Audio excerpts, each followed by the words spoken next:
भोरे भोरे ना तोहार नजर हमरा पाँव पे होके के चाहिए। ओकरा बाद दाई माँ का संग किचन में। बाकी काम देखे खातिर त अभी हमार हाथ पर सलामत बा। ठीक बा ना? बकरा के माई कब तक खैर मनाई। आज राव टाइम बा, चलाला हुकूमत। कल हमार आई त हम बताई। दुखा गल का? मजदूर के साथ रहत रहत तू मजदूर हो गल बड़ा। अगर मजदूरी करे करला त इतना काहे पढ़ला लिखला? प्रिया अपना जवान के लगाम दा। का गलत बोलत नहीं? मजदूर के मजदूरे बोलम ना। प्रिया वो हमार भाई है। भाई है त का गवार है? प्रिया लक्ष्मण रवा की हमरा से कौनो काम रहल ना, जौना खातिर रवा हमरा के घर में लेके आईनी। हमरा के सब पता चल गई बा। रवा के हमार सिग्नेचर चाहत रहे ना, और हमार पति के अंगूठा। पता चल गई। ज्यादातर हम वो जहरीली नागिन नहीं जेके एक बार डसले पे नहीं तो उठ के पानी भी ना मांगेला।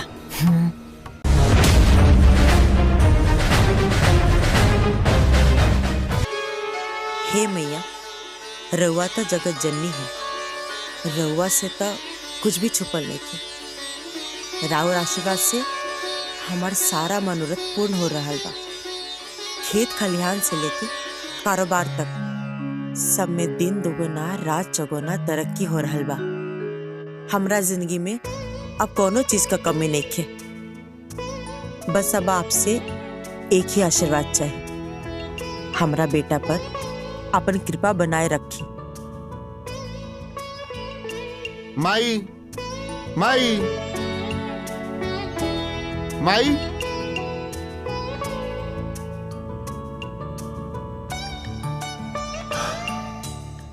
माई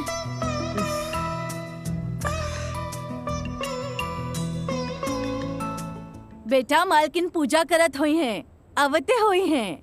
अरे उनकर चाय पिए के समय जे हो गईल बा।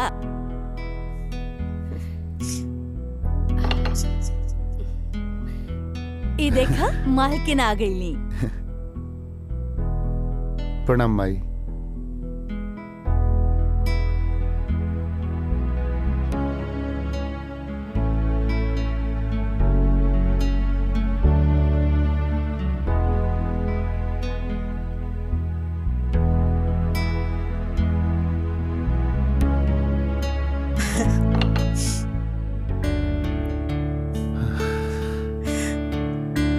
मालकिन जी ठीक बा।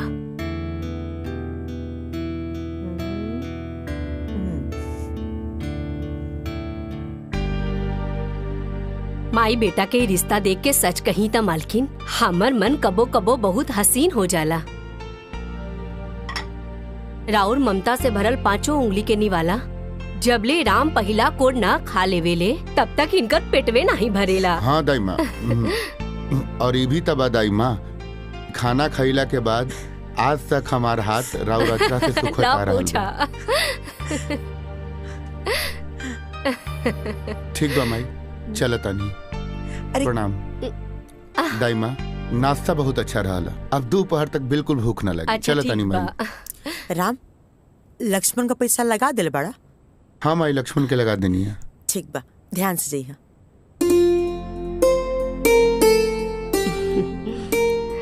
आप चाय पी, हम जाता नहीं।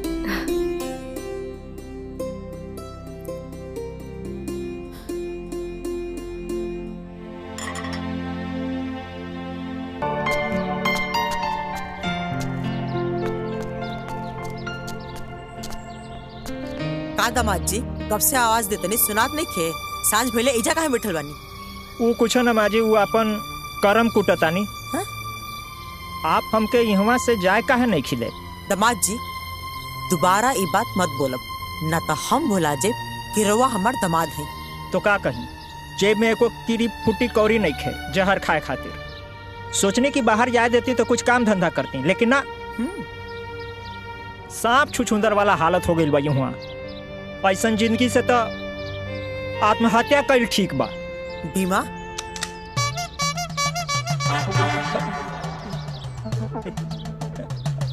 ई खाली शोपीस ना हा, चलबो करेला। आगे से ध्यान रहे। न जाई, चलो भी बापे क्रिया न जाई।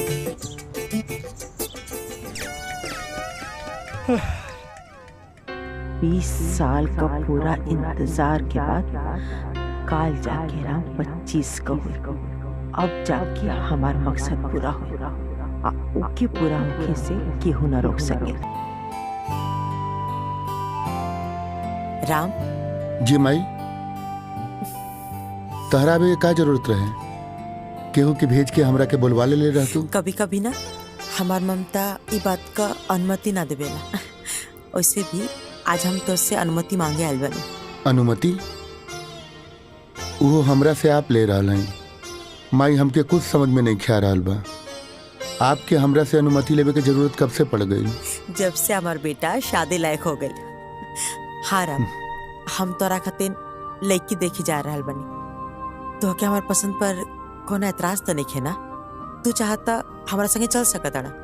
माई जिंदगी तोहार दिहल हा और ई जिंदगी से जुड़ल जवन भी फैसला बा ओकर हकदार तू हो।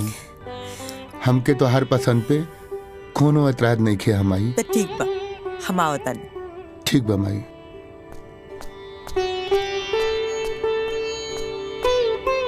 तनी बिटिया के बुला दे। बस आ ही रहल बिया बिटिया।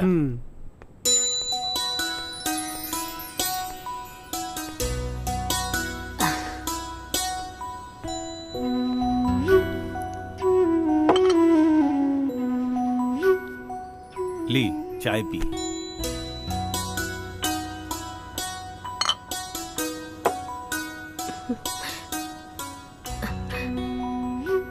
दीदी, ई लोग के पास कोनो पैसा वैसा नहीं के। 2 लाख के झारखंडी कार से आइल बाड़े लोग।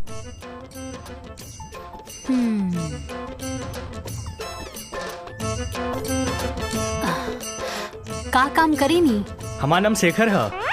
नाम ना, काम का करेनी? हमर खुद के बिजनेस बा। अच्छा अच्छा। का बिजनेस बा? मसाला के। मसाला के बिजनेस बा। आप रउआ टर्नओवर कितना बा? टर्नओवर बाबूजी बता दो। ई का पूछा था? टर्नओवर कितना बा? हमरा के नहीं मालूम।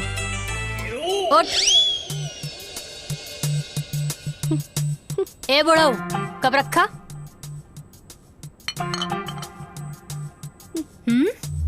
धोखेबाज। अरे ई लोगन के ना बाबूजी कोनो बिजनेस नहीं खे, ना मसाला के ना कुछ। अरे हमके तो लागत था कि आटा के चक्की भी ना बा इन लोगन के लगे। ई लोगन के जब टर्नओवर के मतलब नहीं खे पता तो ई लोगन के का मालूम बा। और अभी ले तू लोग बैठल का बाड़ा, उठा उठा। अरे बाबूजी लड्डू ले ली। अरे निकला यहाँ से, निकल बाहर। चला, तू तो बेइज्जतियां करवा देला। चला। अरे बेटी ई का कइलू तू? अरे बाबूजी एक नंबर के फटीचर आदमी बाड़े और के लेके आयल रहे ऐसा रिश्ता। हाँ अरे कामधारी काका। ई कामधारी काका के पास भी ना कोनो ढंग के काम नहीं खे। जैसे वो फटीचर बाड़न ना वैसे ही फटीचर रिश्ता भी लेके आवेलन। अरे साची से बियाह करे खातिर कोनो ऑडी फॉर्च्यूनर बैंक बैलेंस लेके आए तब जाके साची सोची है कि शादी करे के बा कि ना कि ऐसा 5 लाख झारखंडी कार वाला। हाँ।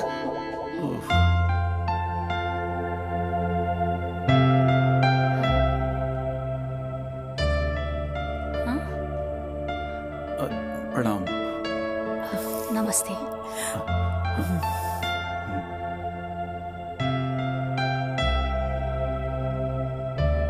काका रवा एकदम सही खातरा नहीं है। इतना एकदम हमार फोटोकॉपी पिया। हमें इतने रवा परेशान करता नहीं ना, लेकिन देखिए आज का नहीं हमरा के है। हम के लिए की पसंद है काका? बताओ बेटा का चाहिए तो के? जौन चीज कहबो ना एगो फोन कॉल पे तोरा सामने आ जाए। जौन गाड़ी कहबो ना हरा लाल पीला सब। पैसा का कोनो कमी नहीं की, तो निश्चिंत होकर खर्चा करा। जिंदगी भर खर्चा करबो ना तब वो खत्म ना हो। हम चाहता नहीं कि शादी काल का काले हो जाए। ठीक बा नरेश भाई, काहे कि हमार शादी भी काले भर रहे तो हमार बहू काल आई तो हमके खुशी हुई। शादी की तैयारी इतना जल्दी कैसे हुई? हाँ, रवा होकर चिंता मत करी। अब रवा लोग हमारे को मजबूत रिश्तेदार बनी जा। सारा तैयारी हम खुद कर ले। आप लोग के खाली हो जा खड़ा रहे के पड़ी। लेकिन एगो शर्त बा। जी? शर्त का बा? ज्यादा कुछ ना, हम जैसे से कहब तो के खाली वैसे वैसे करत जाए के बा। आज जैसे से तू करत जेबू वैसे वैसे तोहार तरक्की हो जाए। फिर जिंदगी भर बैठ के आराम से जीवन का मजा लिया।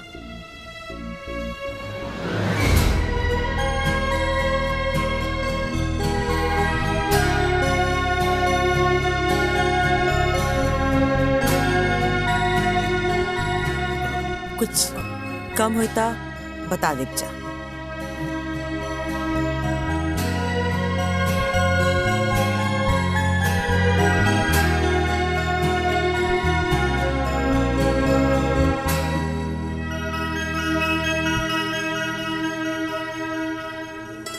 रख ला, आशीर्वाद है।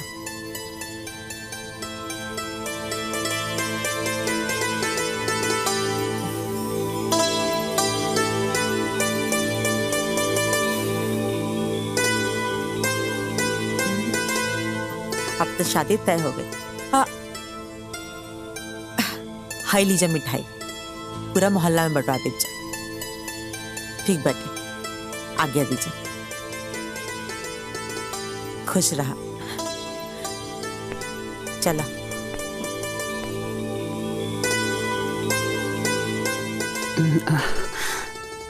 बिना लड़का देखे शादी के लिए हाँ कह दे लू? छोड़ी ना माई, अब रिस्क ले लेनी तो ले लेनी। अरे बेटा, कल शादी हो जाएगा, घर बस जाएगा, ओकरा बाद देखल जाई कि कौन केकरा के इशारा पे नचावता। अरे बेटी, उ देवकी के हम जाने ली, वो बहुत लोभी, लालची और स्वार्थी औरत बिया। कौनो बात नहीं खेमाई। अरे हमरा के भी तो पता चले कि वो खास काम और जरूरी काम उनकर का बा। काहे परेशान बड़ा? नहीं कुछ नहीं। माँ का फोन है। हाँ माई प्रणाम। खुश रहो बेटा, बहुत खुश रहो। ई कहत रहने के पैसा मिल गया ना? हाँ माई मिल गई। ठीक बा। अच्छा सुनेगा जरूरी बात, हम ना राम का ब्याह तय कर दिल बानी। का बात करत है? अब भैया तैयार हो गए शादी खातिर? हाँ, अब ब्याह काले बाटे तो क्या आवे के बाद जरूर से आ जाइए। माई बाकी एजा हमार दोस्त लोगन भी बारे। तो का हो गई, सबके ले लिया। अच्छा लगी, बाराती करी सब लोग। ठीक बा माई, ठीक बा, प्रणाम। हाँ चल, खुश रहो बेटा। का बोल रही है मम्मी? राम भैया की शादी तो फिक्स हो गई बा। अच्छा। हाँ।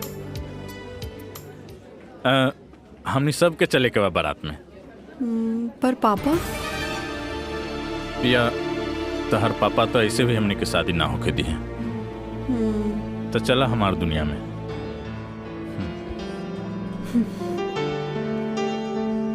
सोच ला, जाइब तो फिर आइब ना।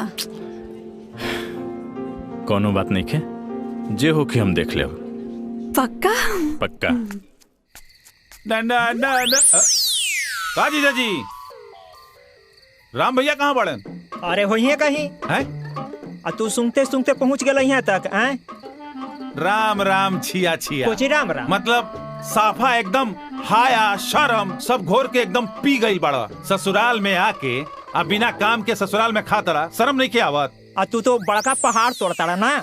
अरे तो हम जाके नौकर नहीं, हम काम करे नहीं। देखत नहीं खी कि दिन भर कितना काम करता रहा। साथ में राम के दोस्तों हैं। कमाल शरीर है, फूल के गुब्बारा हो गई बड़ा। अरे मर्दाना शक्ति जगावा, आए एजा से औरत के लेके निकला ठंडे ठंडे। बात कर तोड़ा, देख अभी देख नाश्ता आई गर्मा गर्म। ये लेके आई, ये लेके आई। अरे हमर मेहरारू लेके आई। अच्छा। बैठा चुपचाप। ऐसन बात बा, मतलब दीदी तोरे खातिर नाश्ता बनावे गई बड़ी। हाँ हम देखत बानी। हाँ तो देख ली। देख ले। आ गई ले राम भैया। मटरू। हाँ बैठा बैठा। सामे से ढूंढा तानी, कहाँ बड़ा तुम? इनका के जरा सा समझावा। सब काम धाम छोड़ के इस ससुराल में पड़ल बड़े, यही जा खात बड़े, यही जा पियत बड़े, शर्म वरम सब खत्म हो तू तो पहाड़ तोड़ता काहे जिया जी के परेशान करत ताड़ा मटरू? छोड़ दी। ठीक देखा आ गई, देखा नाश्ता आ गई। खींचा तू बैठा बैठा बैठा बैठा। अभी तो कहत रहला हमार डर से खाना बनावे नाश्ता बनावे। दीदिया कहाँ कुछ कहत रहनी, कहाँ कुछ कहत रहनी। वाह भाई वाह वाह, हे भगवान हे भगवान। नाश्ता लो, नाश्ता करो। भैया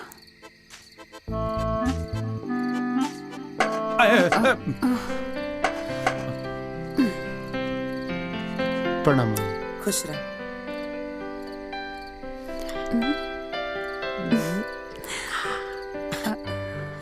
माई मिठाई कौन खुशी में? खुशी ई बाटे कि हम अपना राम का ब्याह तय कर दिल बानी। अब ब्याह काल्हे बाटे। माई लक्ष्मण के कॉल कैलू? हाँ हाँ, तोरा लक्ष्मण के फोन कर दिल बानी, उ कल आ जाई, तू परेशान मत हो। फिलहाल तो हमरा संगे चला, तोहर कपड़ा खरीदे के बाद। चलो।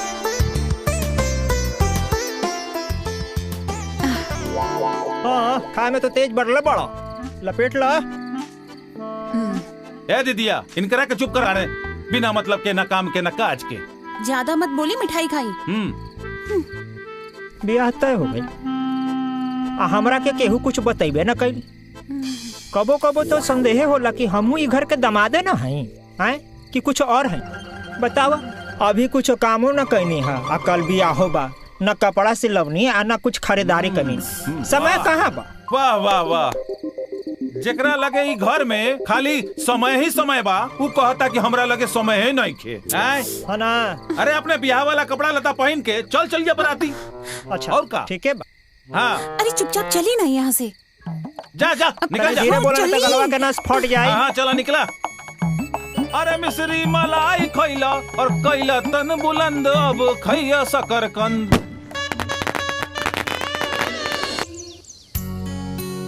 दाइमा ली राम आओ को दुल्हन का आरती आप उतारे।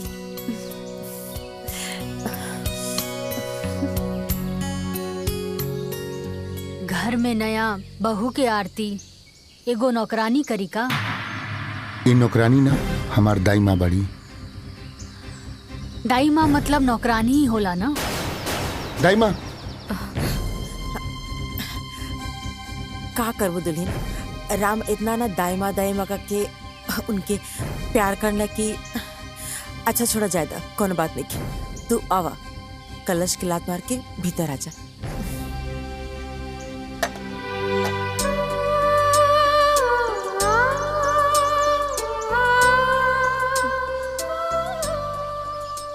ला दुल्हा दुल्हन खातिर दूध भी आ गया। आप सब भौजी के परेशान न करो, ठीक है?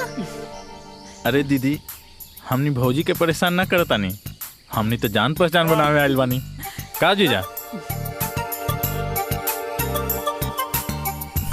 माई माई। अरे काहे परेशान कर दसन, चल जा सन, आजो का आराम कर दसन, जा पार्टी कर सन। हाँ शुभ काम में देरी कैसन, पार्टी मनावला ढेर दिन हो गए बा। चला। हाँ रवा की तो यही सब में मन लागत। हाँ चलो चलो चलो चलो चलो पार्टी मनावे। चला दुल्हन खाई ला, दुल्हन तहर मुँह दिखाई।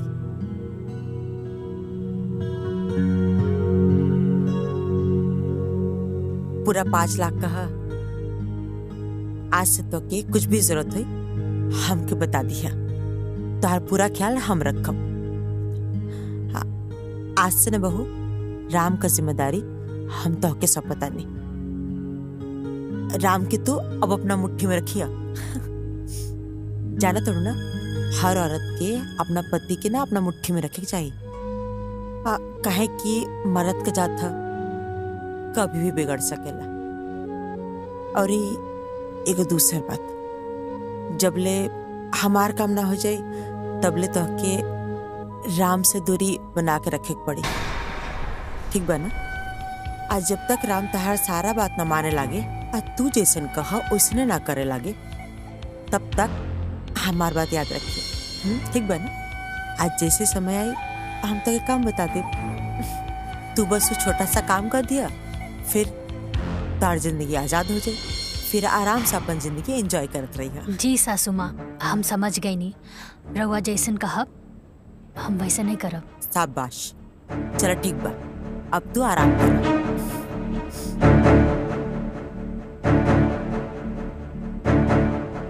कैसन माई बिया जे अपन बेटा के ही अपन पतों से दूर रखे के बात कर दिया।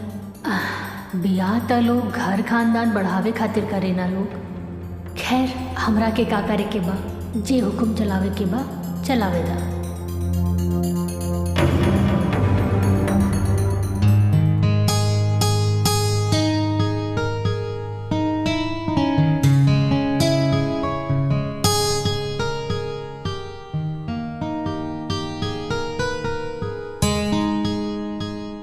माई के पसंद के माने के पड़ी। ऐसा लगा था कि आसमान से चांद उतर के हमरा सामने आके बैठ गई बा। अखिया खोलबू, कुछ बोलबू, या पूरा रात अखिया बंद करके ही बिता देबू? अखियां एक शर्त पे ही खोलब। का शर्त बा? पहले रउआ हमरा के वचन दी। ठीक बा, हम वचन देता नहीं। कहा ना जी कि सब कुछ इतना जल्दी भइल कि हम एक दूसरे के ठीक से जान पहचान भी ना पाऊनी। बस हमके थोड़ा समय चाहिए ताकि हम रउआ की अच्छे से समझ सकी और एक दूसरे के जान सकी। ठीक। हाँ।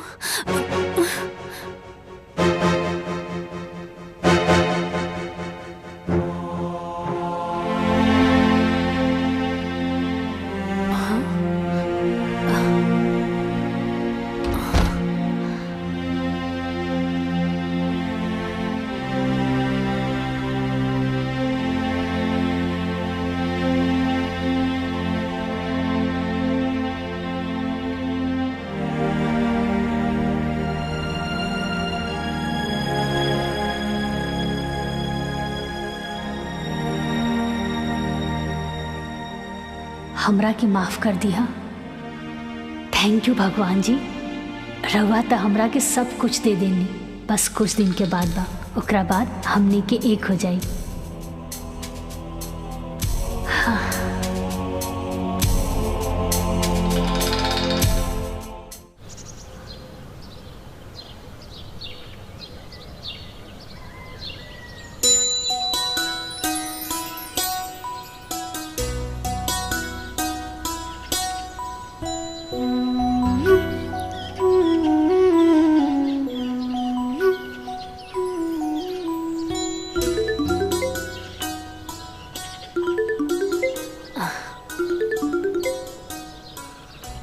माई प्रणाम।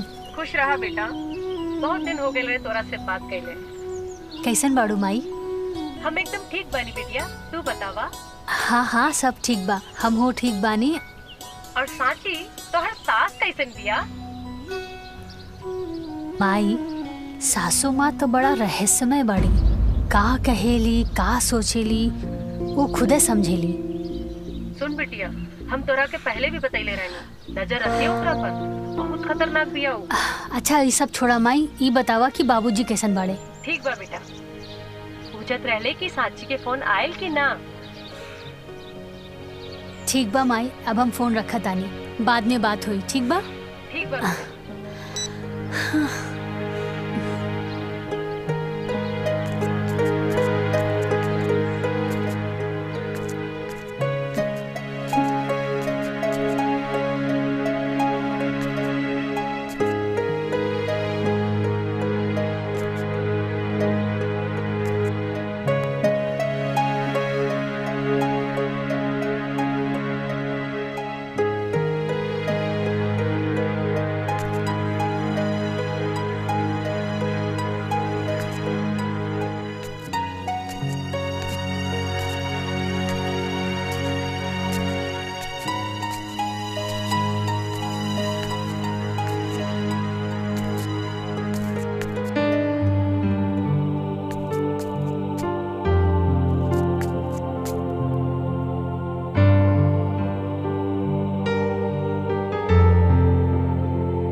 बेटा जी।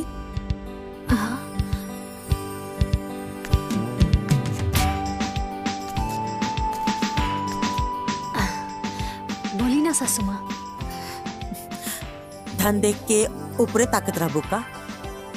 माई बाबूजी संस्कार निखर सिखौले। सॉरी।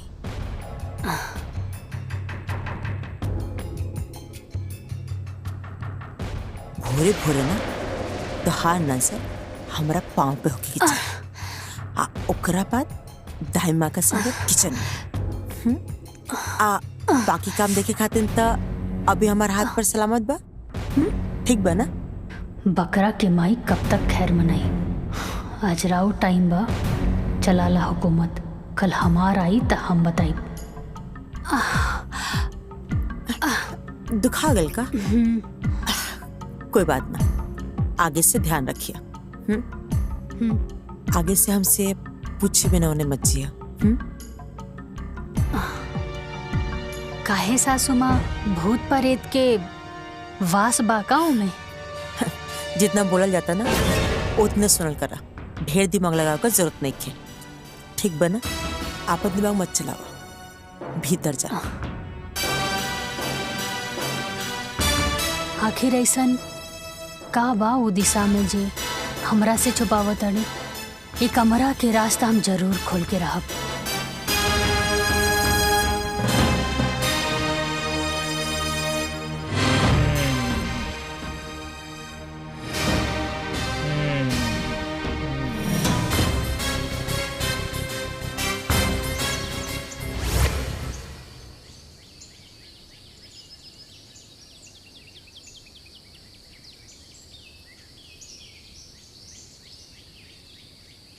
भौजी तने एक मिनट। हाँ बोली ना पाहुन, का बात बा? बैठे। अब बैठे। बैठी ना रहुआ। तब कहीं भौजी का हाल चाल बा? हाँ पाहुन, सब कुछ ठीक बा। कैसन लागल घर दुआर और इमे रहे वाला लोग सब? हमरा छोड़ के बताएं। सब केहू अच्छा बा। घर द्वार भी बहुत अच्छा बा। हमरे जैसन खा गई नहीं ना धोखा। एहिजा के लोगन के चेहरा गोर बा, बाकी दिल काला। हमरा दिल बिल्कुल साफ बा, गोर बा। रउआ सोचत हो खब कि काला कलोटा सुखड़ा आदमी के कि मंदाकिनी कैसे मिल गई? लंगूर के अंगूर कैसे भेटा गई? हाँ कैसे बैठा गई? मोहब्बत भौजी। हाँ मोहब्बत में आंधर हो गई रहनी है। वही मोहब्बत के चक्कर में ओकरा से बियाह कर बैठनी। ओकरा माई के चक्कर में ओकर माई के मीठी मीठी बात में मुहा के घर जमाई बने खातिर तैयार हो गई नी भौजी। हमरा का मालूम रहे कि घर जमाई के साथ साथ ये जेल खाना के भी मुंह देखे पड़ी। ये अच्छा खासा चलता फिरता आदमी जेलखाना में बंद हो गई। अभी जेल से कैसे मुक्ति मिली है भौजी, कुछ समझ में नहीं खे आवत। पाहुन रहुआ चिंता मत करी, सब कुछ ठीक हो जाए। ए जी कहाँ बानी? अब का होल चेहरा के? सुनी रवा देख ली, हम अपन काम निपटा के आवत आनी। ठीक बा भौजी।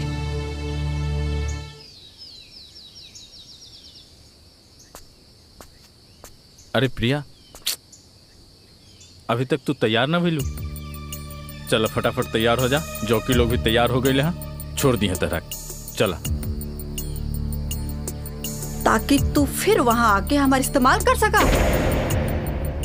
एक बात कान खोल के सुन ले लक्ष्मण, तहर झांसा में बहुत आ गई। अब यहाँ से हम कहीं न जाए। हम घरे जाए के सारा रास्ता बंद हो चुकल बा। प्रिया, हम तहरा से कहले बानी हम माई से बात करब। तू काहे इतना टेंशन लेता रू? कह दिया नी ना कि हम कहीं न जाए, मतलब कहीं न जाए। तू जाके पहले माई से बात करा, फिर हम यहाँ से कहीं जाए। बहुत हो गए लक्ष्मण तुहार। हम कहनी है ना बात करब, तू समझत काहे नहीं खूब? बस ठीक बा। ये बात सुनत सुनत हमके 5 साल बीत गए। अब बहुत हो गए। अब तुहार हम एक भी बात बर्दाश्त ना करब। तू जा अपन माई से बात करा और सारा बात क्लियर करा। तब हम यहाँ से कहीं जाइब, वरना तू भूल जा कि हम कहीं जाइब। अब तो तुम्हार भाई के शादी भी हो गई बा। ठीक बा ठीक बा ठीक। दिमाग अपन शांत रख। अभी तैयार हो जा फटाफट। वहाँ जौकी लोग तहर इंतजार करत हुई हैं। तू तैयार हो जा फटाफट। हम जा तनी माई से बात करें। तू निकला, ठीक बा?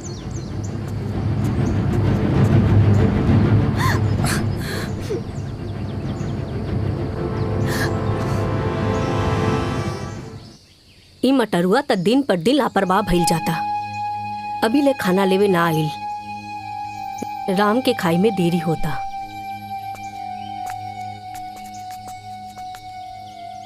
दाई माँ, रवा केहू के इंतजार करतानी का? मटरुआ अभी ले ना आइल। राम के खाना खाई में बहुत देरी हो जाई। अरे दादी, हम ले जाके टिफिन दे देतानी। लाई।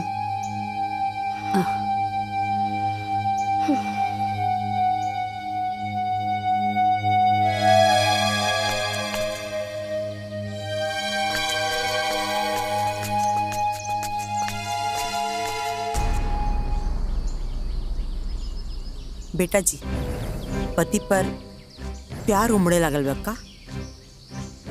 सासू माँ, रवे तो कहले रानी ना कि अपना पति के मुट्ठी में करे के बा। बस ई सब उहे के प्रयास बा।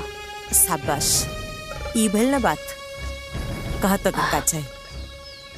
हमके तब बस राउर आज्ञा चाहिए। ठीक बाटे, आज से राम का टिफिन तू ही लेके जेबू। जल्दी जा, वो तो के गोदाम में भेटैया। अनाज जाए के समय होता ना। ठीक बा, और ये हमार बात याद रहे। जा। जी सासू जी।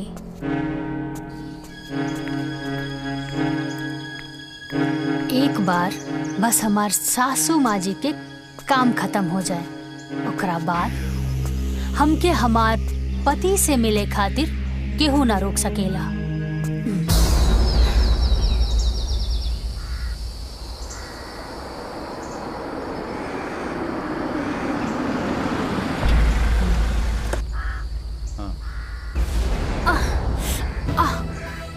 आराम से उठो, बिल्कुल आराम से। रुका। हम डॉक्टर के बुलावता नहीं।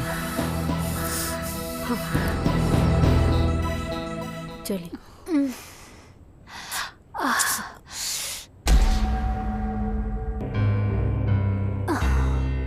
मामूली चोट है, चोट की वजह से बुखार आ गया है। मैं दवाई लिख के दे देता हूँ, आप मंगवा लीजिएगा, सुबह तक ठीक हो जाएगा। धन्यवाद डॉक्टर साहब। मटरू। हाँ माँ जी। ये डॉक्टर साहब दवाई लिख के देता ना, जाके ले ले यहाँ। और डॉक्टर साहब के भी बाहर तक छोड़ दा। ठीक बा। ए जीजा, साथे चलो। तू रहेला तो हमरा थोड़ा ठीक लगी। हम कहे जाई? हम कहीं रात के बहरा आई जाए ले ना। ये कुल तहरा वजह से भइल बा। तू जा। हमरा वजह से? सरऊ, तू समय पे टिफिन लेवे आ जाता तो ये आज भौजी के संगे ना होखी। हाँ जा। तोरा भाई। मटरू चुप। जाके चुपचाप दवाई लेके आओ। और आप सब भी यही जब भीड़ के लगा कोनो जरूरत नहीं के। जाके अपन अपन काम करी जा। जाई जाइए। चलिए डॉक्टर साहब, चलो। चले। दुल्हन, तू आराम करा। कोनो चीज का जरूरत हुई तो दाई माँ के आवाज दे दिया। जी सासू माँ। ठीक बा माई।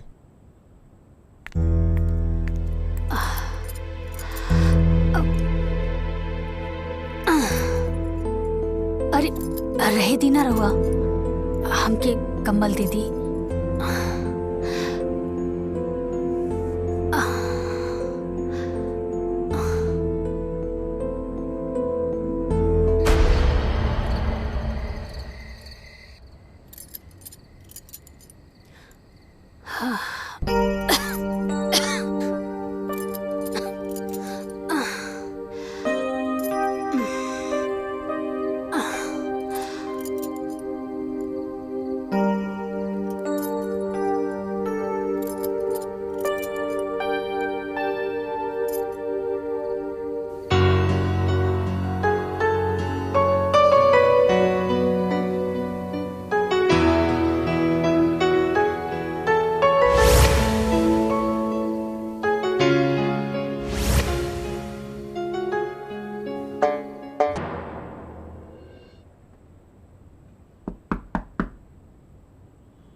सांची।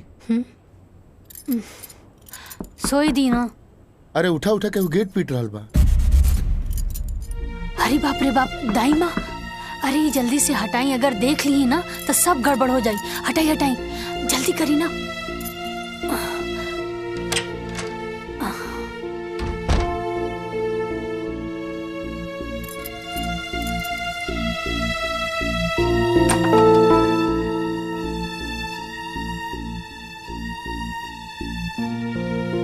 अभी ले तू लोग सुतल बाड़ा जा, ली चाय पी ली। दाई माँ, एक छोटी सी गलती की वजह से रउआ अभी ले हमरा से नाराज बानी। आपन बेटी समझ के हमरा के माफ कर दी ना। हम तो तोहके ओ दिने माफ कर देने रहनी हा, तोहसे भला काहे नाराज रहब। तू तो लक्ष्मी बाड़ुई घर के।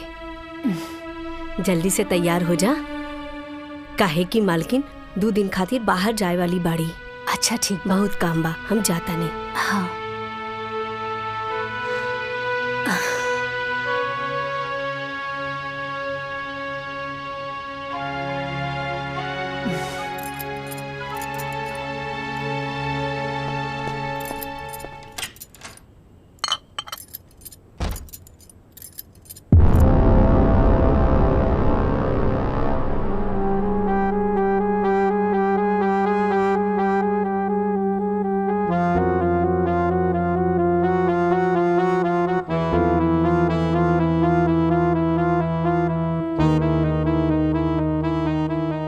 चमक धमक के बीच में ई जंग लगल ताला, कहीं कमरा में कोनो राज तो दफन नहीं खे।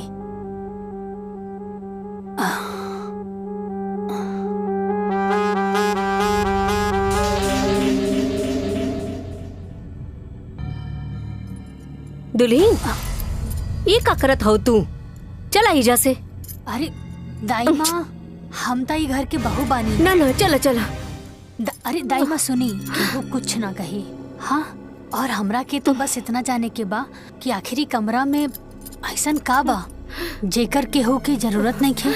कोई कुछ ना बोली, हमरा के देखे दी।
दाई माँ, ई के बा? ई मालिक के तस्वीर बा दुल्हीन।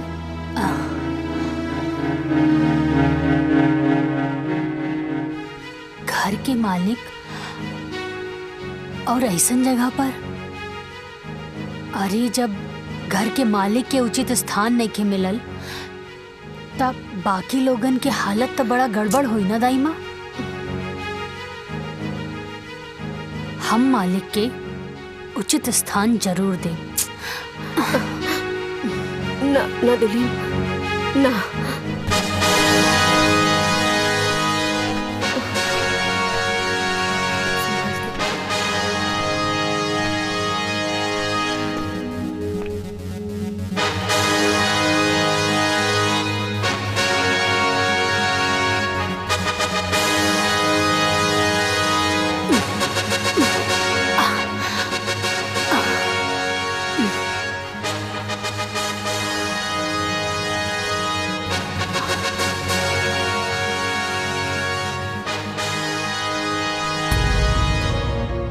दाई माँ अब देख ला, घर के मालिक के उनका उचित स्थान मिल गई। एक काम करी, ये पेंटिंग के हटवा दी यहाँ से, ठीक है? ठीक बा दुल्हन।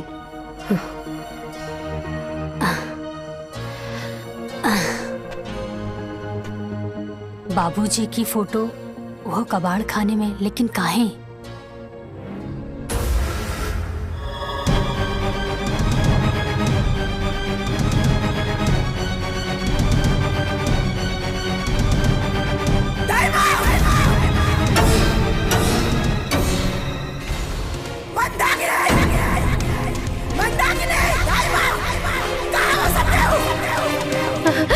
हाँ मलकिन, कहाँ भाई माई? मंदाकिनी, ये फोटो आइजा क्या टांगला सा? हाँ? अरे बाप, क्या टांगला सा ये फोटो आइजा? पता ना भाई। हाँ? अरे ये फोटो का हाथ गोड़ाल हा? आपने आंख टंगा गेल हा? हाँ? ठाकुर साहब के फोटो ता हम ही लगौनी है। तो इतना हिम्मत? हाँ? केकरा के लगा? अपना हद से ऊपर उठेगा ना, कोशिश मत कर, ना तो ऐसा पर कतरब कि तू दोबारा उड़े लायक ना बच भी। समझ में आ गई?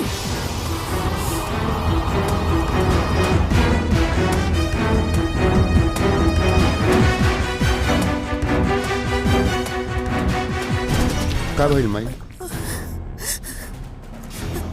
कुछ ना बेटा, वो साची ना तार बाबूजी का फोटो लगोले बानी।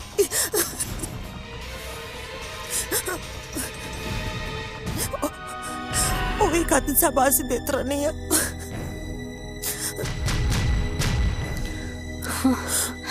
चुप हो जा माई, मत रो माई। माई हाँ, वो के कैसे समझाई कि वो आज ले उनकर फोटो इजा काहे ना लगो। अरे हमके तो यकीन ना होला कि वो नहीं कौन। मत रो माई। बाकी कोनो बात ना, अगर दुल्हन फोटो लगाइए दिले बाड़ी तो ये दुल्हन ओ पाएगा मालो टांग दो। ए माई, माई चुप हो जा माई। अब जब बाबूजी के प्यार हमनी के किस्मत में लिखले नहीं खे, तो कोई भी कुछ का कर सकेला माई। लक्ष्मण बिल्कुल सही कहता ले माई, मत रो माई। माई चुप हो जा माई।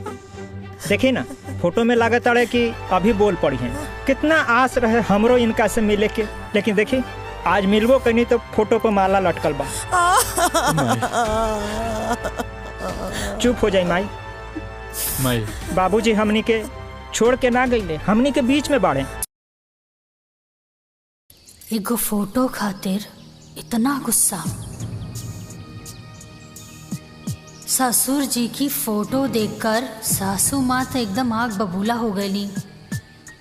अपना पति से इतना नफरत काहे? कुछ तो बात जरूर बा। आखिर सासू माँ के हमरा से ऐसा कौन जरूरी काम हा? कहीं एकर मतलब ई तना कि हमरा के हमार पति से ना मिले देवे के हिस्सा भी यह प्लान के बा।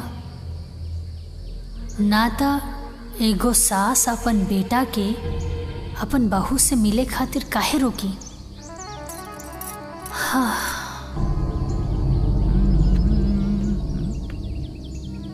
भाभी, भाभी, भाभी। अरे देवर जी आई। का भाभी, भैया के याद आवता का? ना ना देवर जी, ऐसा कोनो बात नहीं खे।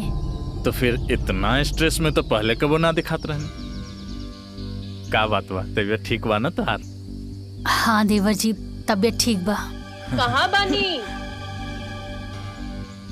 जाई, राउर फ्रेंड बुला रहल बिया। जी आवत।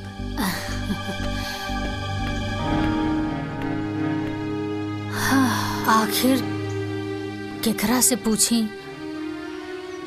जे हमरा के सच बतावे। दाई माँ। हाँ दुल्हन, एक कप चाय मिली का? हाँ हाँ, अभी हम लेके आवतानी। हम गार्डन में बानी, ओइजा लेके आ जाइए। ठीक बा, हम वही जे लेके आ जाई।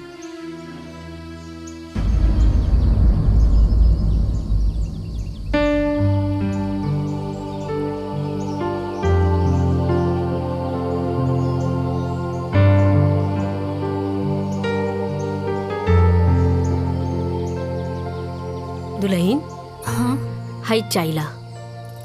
लाई दाई माँ।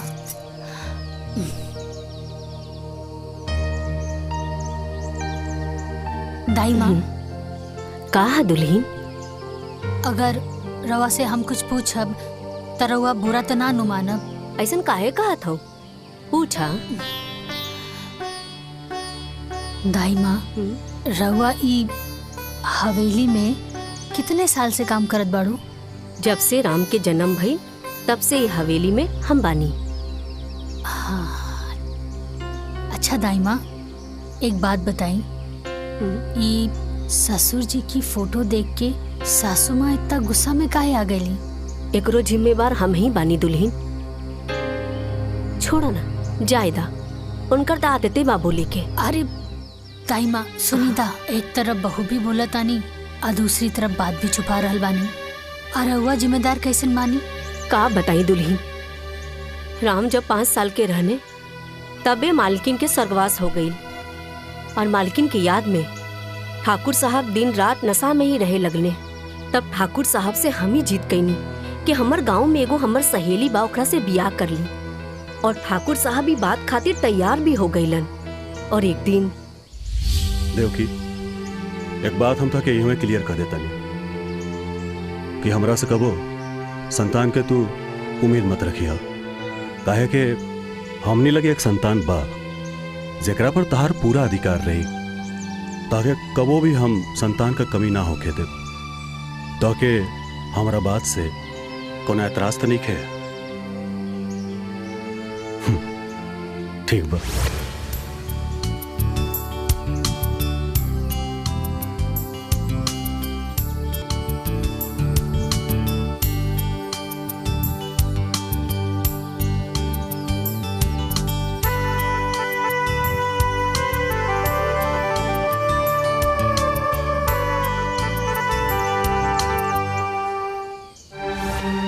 फिर का भइल? ठाकुर साहब जी के साथ का भइल? ठाकुर साहब के तो बड़ा दुख भरल कहानी बा दुल्हन। फिर देवकी के जीत के आगे ठाकुर साहब हार गईले। देवकी, कौने धर्म संकट में डाल देलू? हम तो से पहले ही कहले रहली नू कि हमके और बच्चा ना चाहिए, और फिर कहता नहीं कि एकरे बारे में ना सोचा। ठीक बा ठाकुर साहब, हम भी अभी ना जहाँ थका। देवकी, दाएं ने खबरदार, जो मरे एक बात कहलू। ठीक बा, तू जैसन कहबू उहे हुई, पर भगवान खातिर मरे के बात मत करो।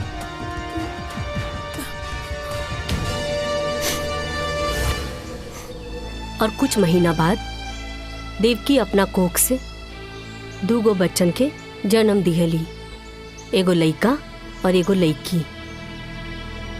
अपना बच्चा के मुंह के देख राम के प्रति रवैया बदल गई। ठाकुर साहब भी देख के बहुत दुखी भइले और हमरा से एक ही बात कहले कि गीता, हम ई बियाह कइके बहुत बड़ा गलती कर देनी, लेकिन कोनो बात ना बा, हम ई गलती के अपना जीते जी सुधारब। और एक दिन वकील के बुला लेने।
उर्वा काका ले रनिया हाँ सौतेली ना तब जब रवा हमके सौतेली कहिए देले बानी त अब हम रवा के बताई कि सौतेली का होले। तो रवा के का लागल कि रवा वसीयत बदल के जंग जीत लेनी। अरे जंग त अब शुरू भइला। रवा आज से अभी से हमरा खातिर मर गई।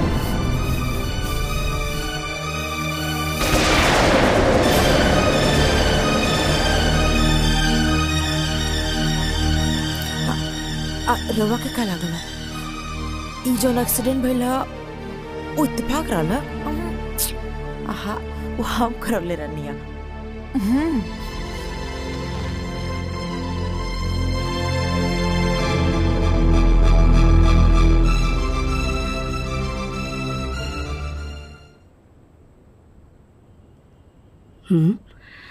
अरे मालिक कहाँ गए? हाँ? हाँ?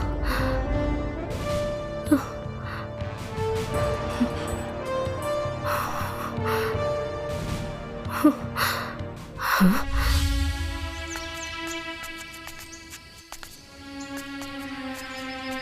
ओकरा बाद ठाकुर साहब कहाँ गईनी?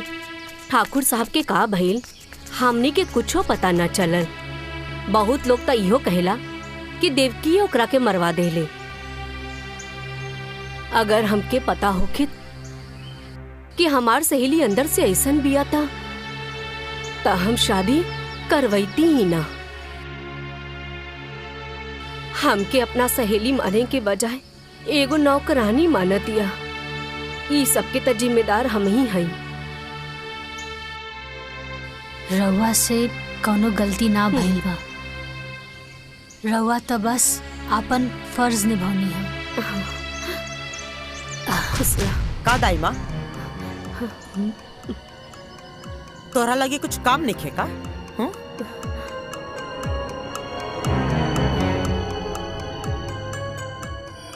ए लड़की तू रुक।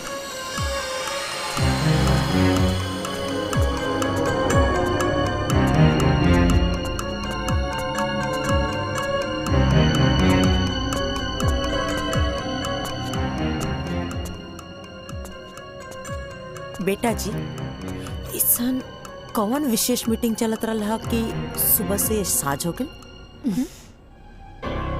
सासू माँ आज तक हम रउआ से कबो कुछ पूछनी है का? आपका हवा पानी बदले खातिर भी हमके राउर इजाजत लेवे के पड़ी।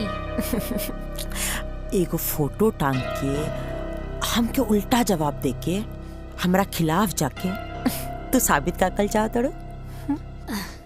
तो हर दू कौड़ी का औकात हम चुटकी में बर्बाद कर दे।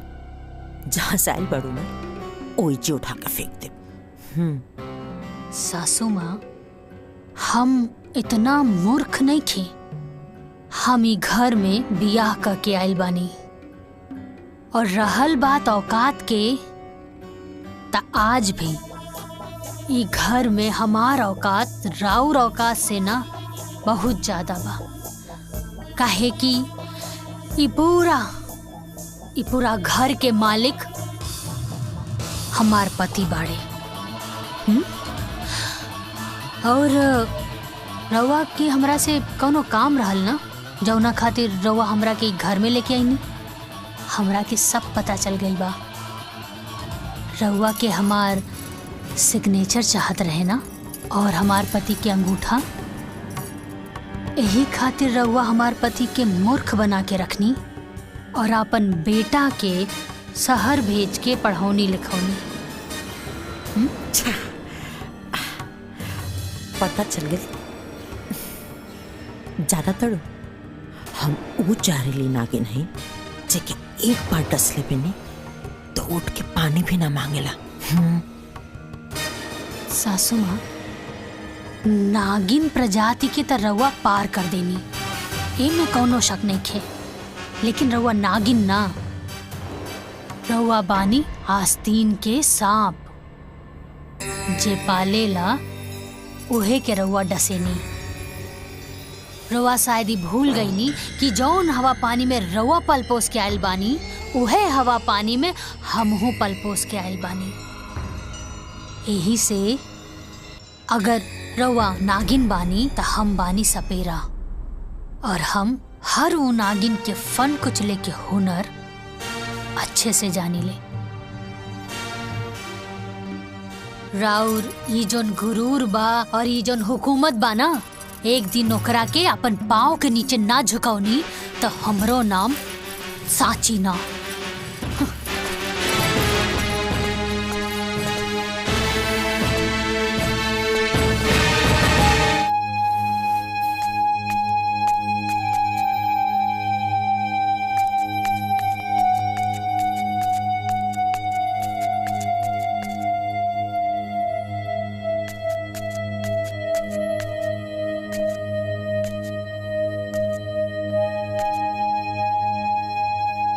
भौजी सुनी ना, एक मिनट सुनी ना।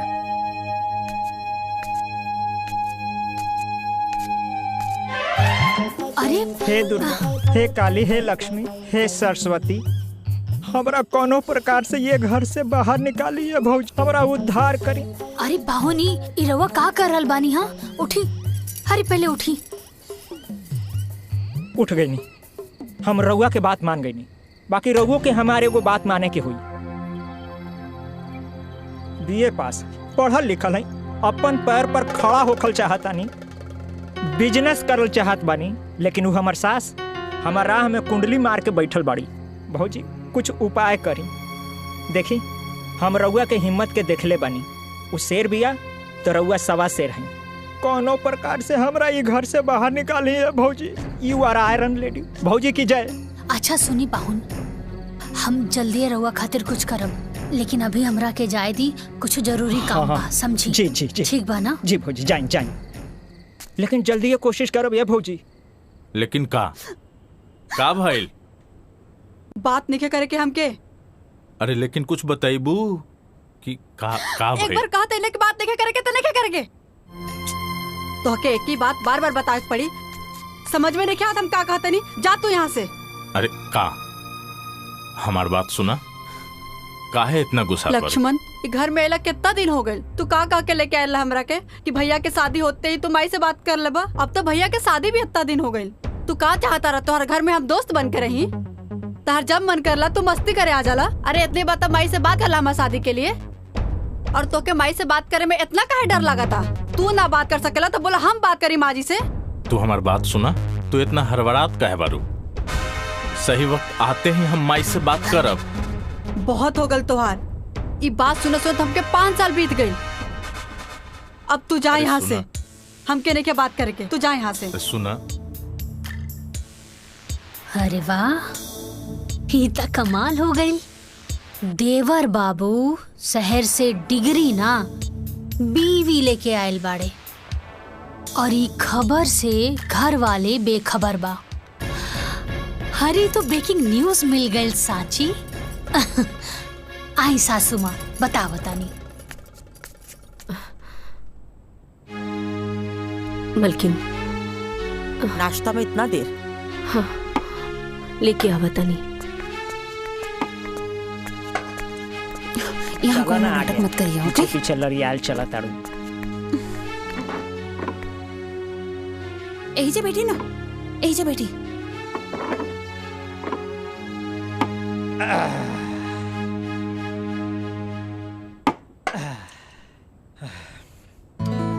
भूख लागल बा। हटी। प्रणाम माई, माई बहुत भूख लागल बा, खाना दा ना। दाई माँ हमरो लावा। दाई माँ रोटी दा। आज कुछ चटपटा नहीं खे बनल बा का? आए का मेहमान जी, कुछ खुशखबरी आवे वाला बा का? बस जौन चटर पटर खाए के मन करता। सर तहरा से मुँहे लगावल बेकार बा। हाँ ठीक कहला।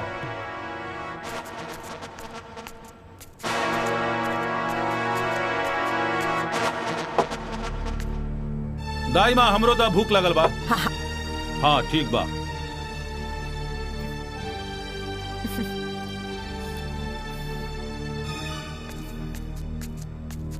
रहुआ उठी ऊपर बैठ के खाना खाई।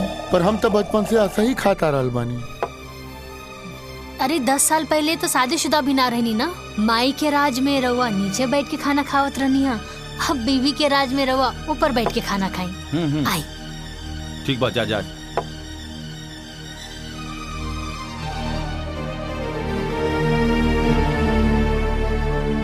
आई बैठी।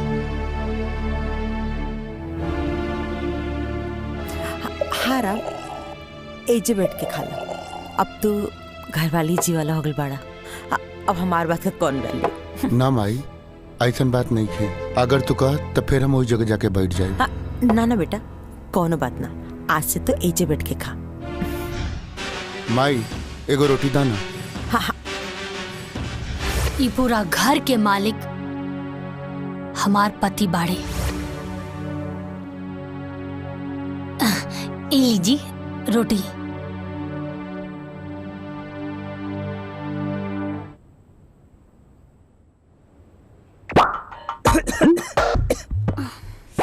कितना तीखा भाई सब्जी।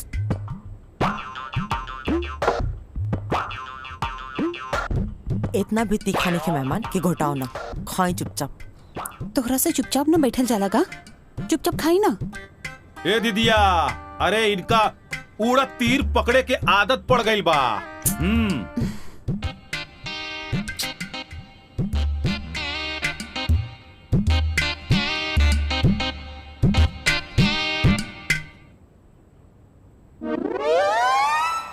देवर जी, प्रिया राउर सिर्फ फ्रेंड ही बिया या फ्रेंड से कुछ ऊपर?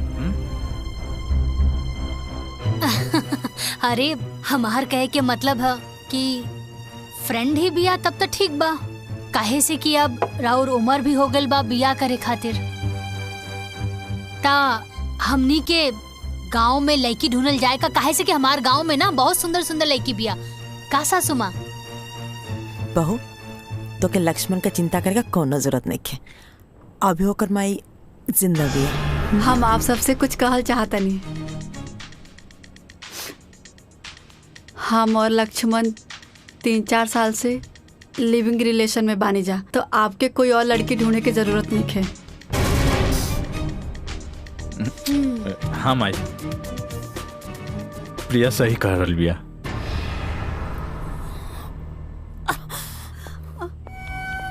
माई माई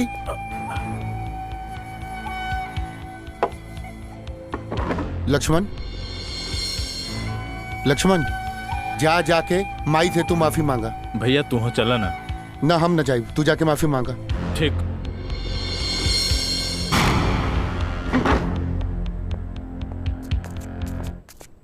पाहुन, ई लिव इन रिलेशनशिप का होला?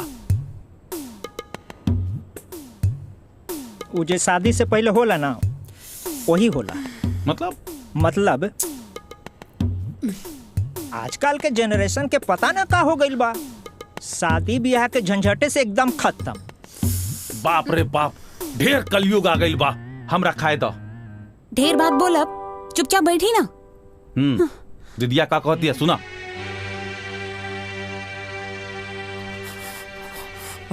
पानी सर से ऊपर जाए लागल बटे, अब जल्दी कुछ ना कुछ करेगा पड़े।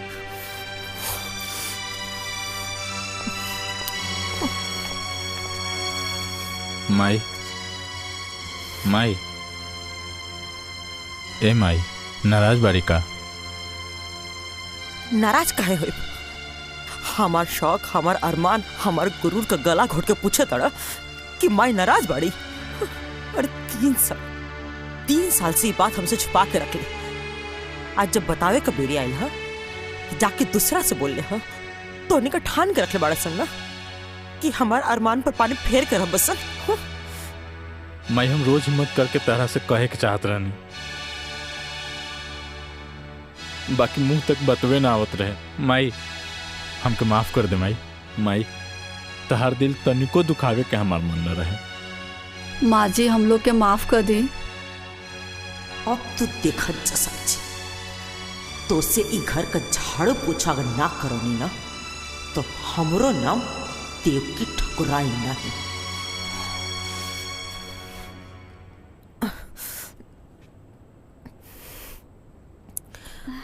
प्रिया तो हमके शुरू से पसंद रही बुद्धू।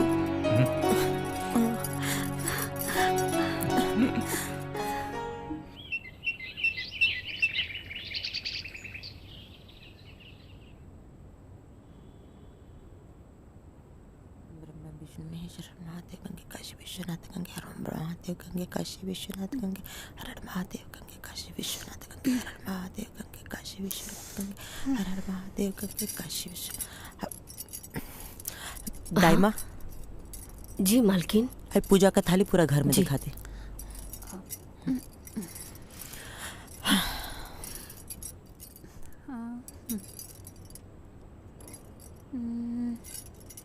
प्रिया बहू।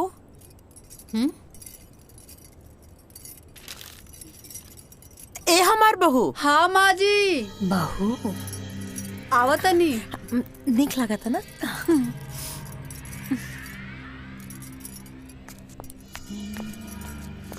प्रिया पे बहुत अच्छा लगी।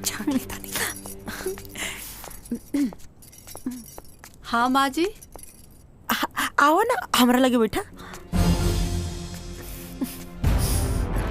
हमार चांदनी है बहू। अब देखो प्रिया, तू हमके पहले तो कुछ ना बतौलू तो हमके ढंग से स्वागत करे के भी मौका ना मिलल।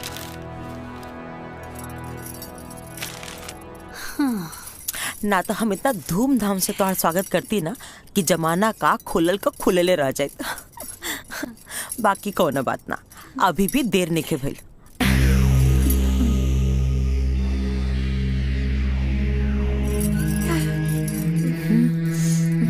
ये हमार खानदानी हारा। तब तक तू एक पढ़ना, धीरे धीरे ना हम तो के घर का गार्जियन भी बनाते।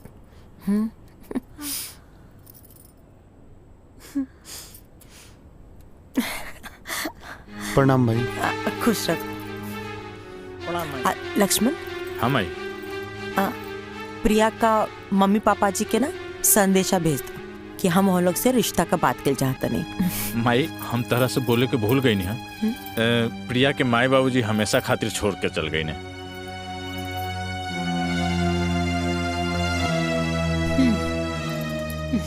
हाँ तो का भेल, हम प्रिया का माई हैं आज से।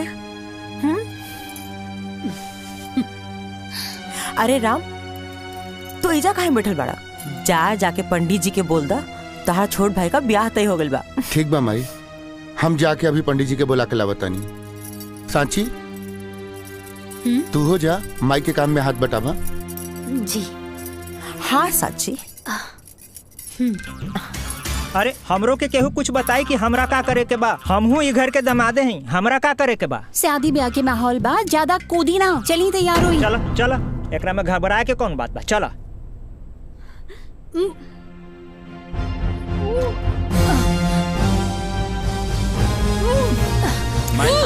माई असली भाभी भाभी। अरे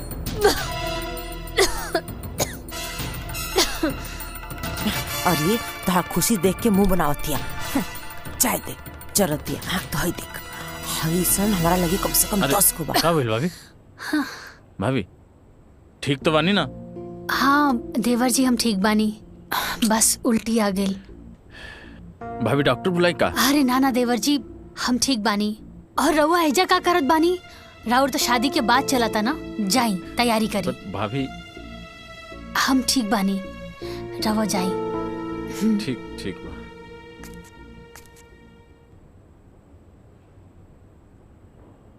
हाँ।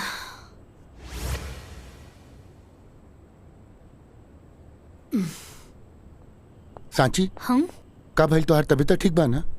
हाँ हम ठीक बानी। लक्ष्मण बतावत रहे कि तोरा उल्टी भइल रहे नीचे। खुशखबरी बा। हम तो तबीयत के बात करत तानी और तू खुशखबरी के बात करत तानी। रउआ पापा बने वाला बानी। का साचो? हाँ। कबले हम पापा बन जाए? हम जाके माँ के बता क्या बता। अरे बैठी था। अरे अभी बहुत टाइम बा और सासू माँ के हम समय देख के बता दे। काहे से अभी घर में शादी ब्याह के माहौल बना। बधाई हो पापा जी।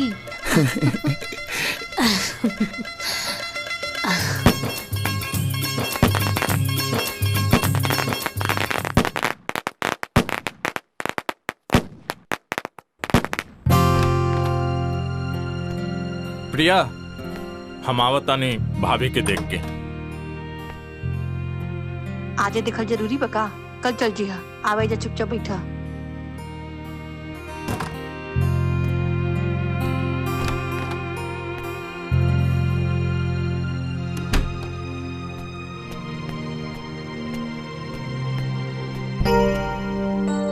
का भइल भाभी? ठीक तो बानी न रहुआ? तबीयत ज्यादा खराब हो गई बा लगता। भाभी कहीं तो हम डंडार हेल्थ में कॉल करके डॉक्टर से अपॉइंटमेंट ले ली।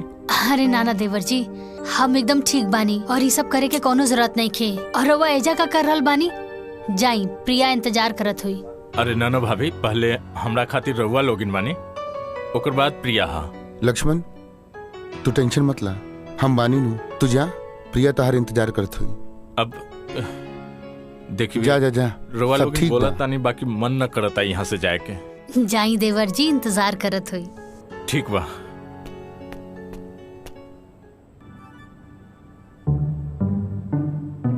एक बात बताई, सच में हम बड़ा किस्मत वाला बानी जी। हमके ऐसन देवर जी मिलल बड़े।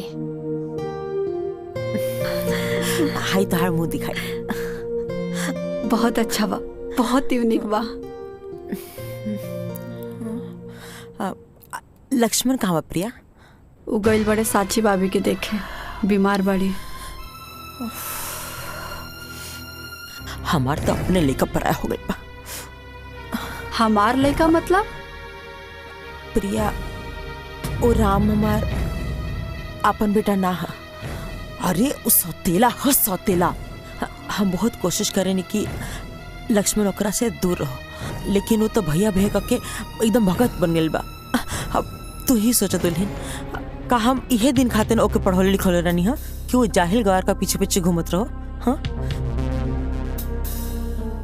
बाकी प्रिया, अब हम ये चाहता नहीं ना कि तू लक्ष्मण के अपना मुट्ठी में रखा।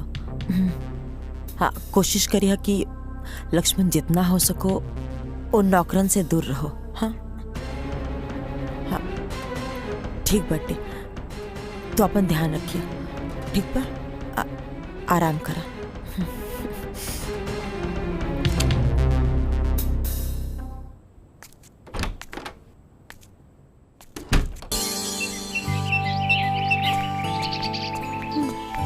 पूरा काम हो जाता।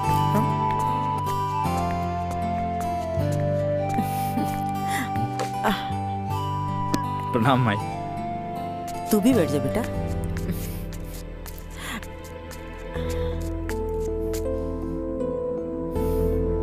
प्रणाम भाई।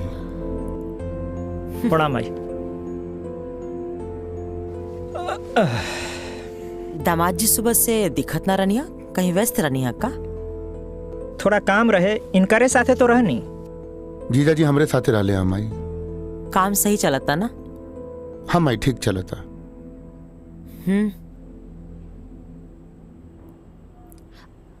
सुनी ना देवर जी। हाँ भाभी। जीजा जी के रवा लोगन से कुछ बात करे के रहल हा। हम कहाँ कुछ कहनी है। हाँ, कहत रहनी है कि सिनेमा। जीजा जी, रवा तो कोनो बिजनेस की बात करत रहनी है ना? हाँ हाँ, याद पड़। हम चाहत रहनी है कि हम बिजनेस शुरू करल चाहत रहनी है। बाकी यहाँ ना जौनपुर में अपने जिला। ये तो बहुत अच्छा बात बा माई। बढ़िया बात बना, लेकिन एकरा खातिर तो धन चाहिए। तई में परेशानी का बा? टिकट हम बना देता नहीं, अब फाइनेंस का व्यवस्था माई कर दी। वाह, ससुरार होखे तो ऐसन सासू माँ तो साक्षात लक्ष्मी है। दामाद जी रवा के नहीं लागत कि रवा आजकल मेढक नियर ढेर फुदकता नहीं। माई जीजाजी अपना जिला जौनपुर में व्यापार करे के प्लान कैले बने। राम बेटा इकुल इनका बस का बात नहीं है। वो जैसे बाना उनके ओसी ही रहता। रवा को दिक्कत बाका दामाद जी। एक बार मौका तो देके देखें। हम मौका पे चौका ना मारब तराउर दामाद ना। माई जब जीजाजी इतना कॉन्फिडेंस में कहा ताड़े तो एक बार मौका देला में का दिक्कत बा माई? हाँ माई, अब जब भैया भी कह रहल बारे तो जीजाजी के एक मौका देवे के चाहिए हमनी के। ठीक बा, अगर सब करी है इच्छा बात तो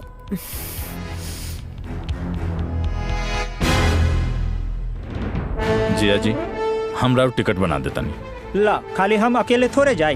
अब बिजनेस बा तो नया नया बिजनेस शुरू करब तो हिसाब बखरा खातिर कोई तो चाहे न। साथ में मंदाकिनी जी हैं तो काम आसान हो जाए। अरे हाँ जीजा जी तो एकदम ठीक तक कह रहल बाड़े।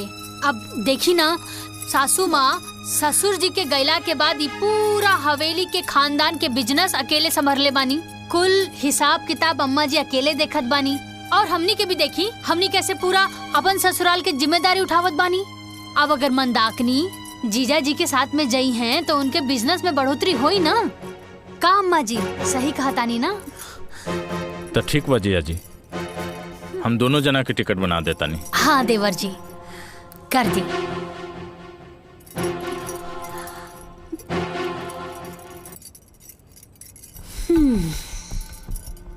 ली जीजा जी टिकट तो बन गई। शाम के ट्रेन बा और टिकट बन गई जी। शाम के ट्रेन बा। तहार बहुत बहुत धन्यवाद। ठीक बात है। चलो चल जल्दी चलो, सामान पैक करे को हुई। चलो चलो चलो। अरे सुनो ना, सुनो सुनो चल चल जल्दी चल। चला ढेर मानी सामान बिखरल हुई, सबके समेटे के हुई। चलो चल। अरे चला ना, चलो चल चल चल चला चला। प्रिया हाँ जा तू हेल्प करा। ठीक बा। हम मठो के बोले ले बतानी भैया हम भी चलता नहीं। अब चला जमाई।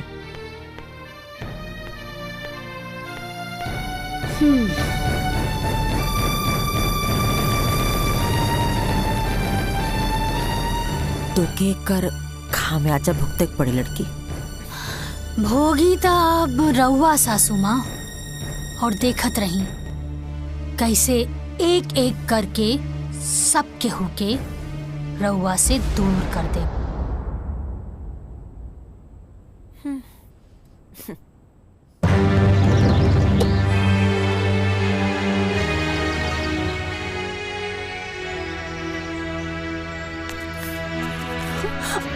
अरे चलो चलो गाड़ी छूट जाए। चलो चलो बैठो बैठो बैठो। प्रणाम। चलो माई चलो तनी। ठीक बात है चलो तनी।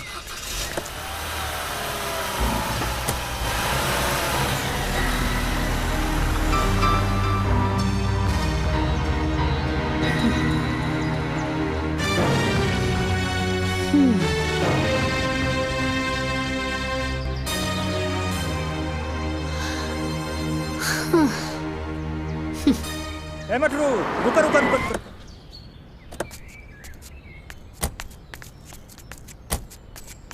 ए जीजा जी का भाई झाड़ा लग गई का?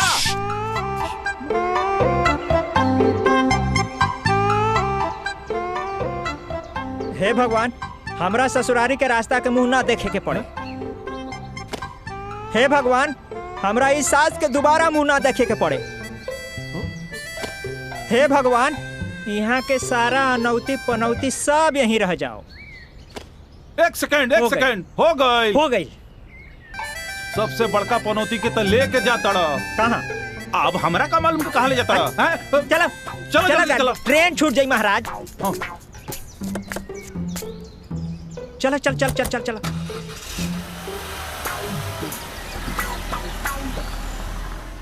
दाई माँ ये फोटो देख के लागता कि इनकरा के कहीं ना कहीं हम देखले बानी।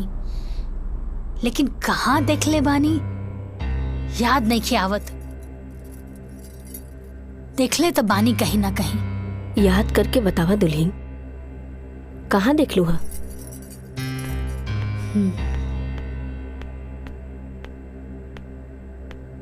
दाइमा, एक कप कॉफी मिली का? हाँ, अभी अभी लावता नहीं। ठीक बा।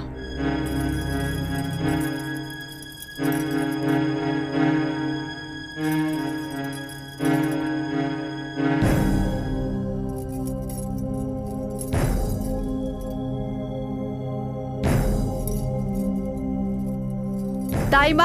हाँ, कॉफी बनाने में कितना टाइम लगा था? बस हो गई, अभी ये लावता नहीं। पता ना कहाँ कहाँ से सब उठ के आ जाला।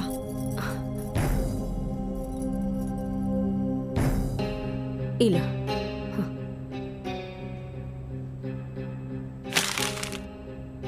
इतना टाइम लागेला कॉफी बनावे में? यू बास्टर्ड जाहिल गवार, तुमको सेंस नहीं का? दुल्हन, वो गलती से गिर गई ला। प्रिया, तमीज नहीं के का कि अपने से बड़ से कैसन बात कल जाला? अरे कम से कम दाई माँ की उम्र के तो लिहाज रखा। लिहाज आप करी, काहे कि आपके नौकरानी और मालिक के बीच के फर्क नहीं के पता। अरे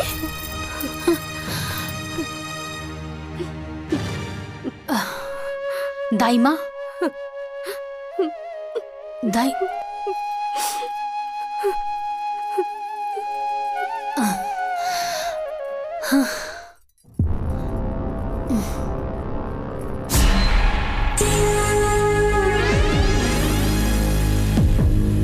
अच्छा,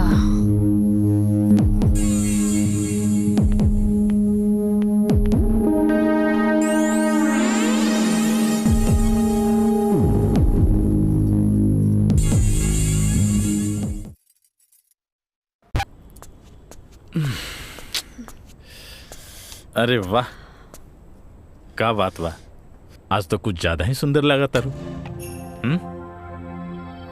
का भाई प्रिया, चलो हमके टॉवेल दे, नहाए के पड़ी, बहुत देर चुनचुना था। जा जाके अपन भौजी से मांग ला। अब भौजी कहाँ से आ गई ली? प्रिया, हमके तो कबो कबो लागत था ना कि तू हमार पहले वाली प्रिया हो ही ना। शादी के बाद एकदम बदल गई लू। अरे चलो भाई, टॉवेल दा, देह नोचता। देह नोचे चाहे माथा, गवार वाला काम करे में बड़ा मजा आवेला ना। गवार मजदूर के साथ रहत रहत तू मजदूर हो गल बड़ा। अगर मजदूरी करे करला तो इतना काहे पढ़ला लिखला? प्रिया, अपना जवान के लगाम दा। का गलत बोलत नहीं, मजदूर के मजदूरे बोलब ना। प्रिया, वो हमार भाई है। भाई है तो का गवार है? प्रिया, लक्ष्मण,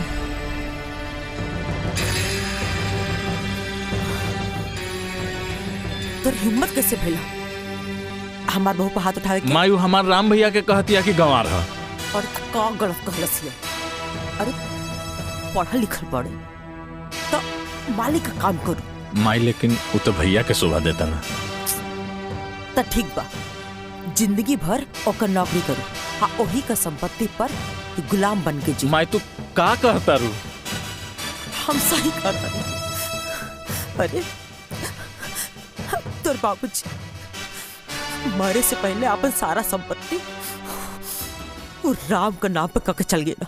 अब अगर ओकर मर्जी हुई तो ओमा से होता के 2 टुकड़ा दे, बाकी अब तक वो संभव नहीं है। काहे कि ओकर आपन वारिस आवेला बाटे। आपका जब मेहरारू भी है ना, उन ओमा से 2 कौड़ी भी तो के ना दी। अरे बेटा, हम तोर माई है, जौन कहता नहीं तोर भलाई खातिर कहता नहीं, तू समझ। माई, हमके कुछ समझ नहीं के आवत। माई,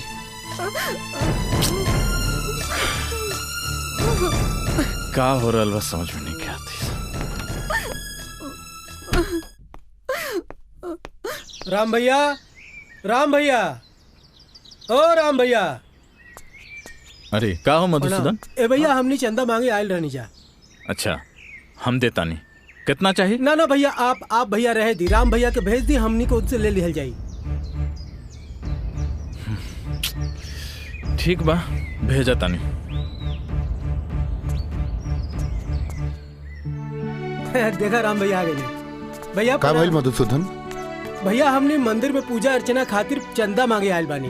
अच्छा कोनो बात ना, हर साल के तरह ए साल भी पूरा पूजा के खर्चा हमरा तरफ से ठीक है भैया। है ला पैसा। जी भैया। कोनो चीज में कमी ना होके के चाहिए। ठीक है भैया। निसंकोच कोनो बात हुई तो बताइए। जी भैया प्रणाम। ठीक बा। प्रणाम भैया। लक्ष्मण का भैया नाश्ता कैला है? हो गई।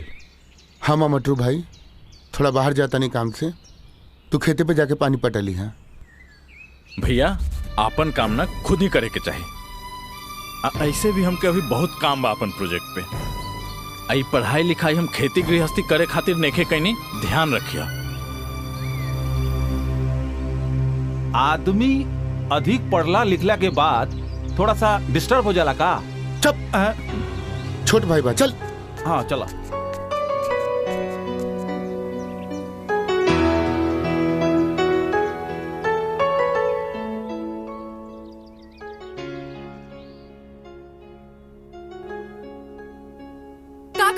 मजदूर के मजदूरे बोलब ना। जिंदगी भर की ओकर नौकरी करो, ओही का संपत्ति पर गुलाम बन हम सही। अरे तोर बाप मरे से पहले अपन सारा संपत्ति राम का नाम पे करके चल गया। अब अगर ओकर मर्जी हो तो ओमा से तो तू टुकड़ा दे। और खाली फोने में बात करता बका मैं मिले के मन ना करेला। तार भैया का जन्मदिन भी आवे वाला बाटे, हो सके तो समय निकाल के आ जाइए। अगर मजदूरी करे कला तो इतना काहे पढ़ला लिखला?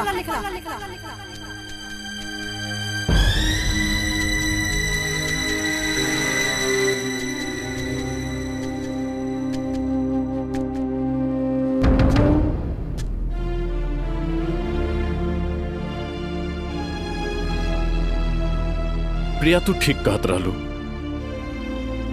हमार नाम के एक भी पहचान अपन गांव वाले के सामने नहीं है।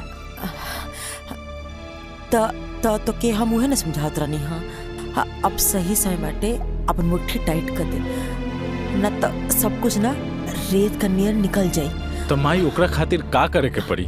विशेष कुछ ना करे के पड़ी, खाली वसीयत का पेपर पे राम से अंगूठा लगा के पड़ी, वो लड़की से साइन करा के पड़ी।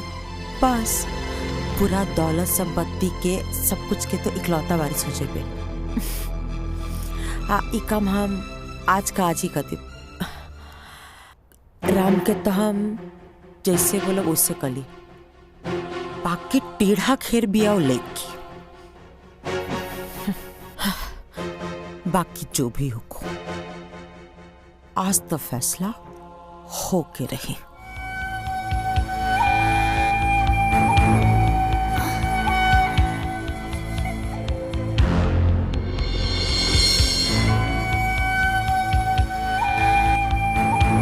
देवर जी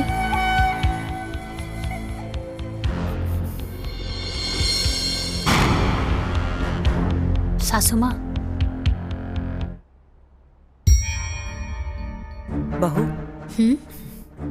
सवेरे मंदिर गिरलू, सास का दिया बाती कर तड़ू, बहुत शुभ घड़ी बाटे।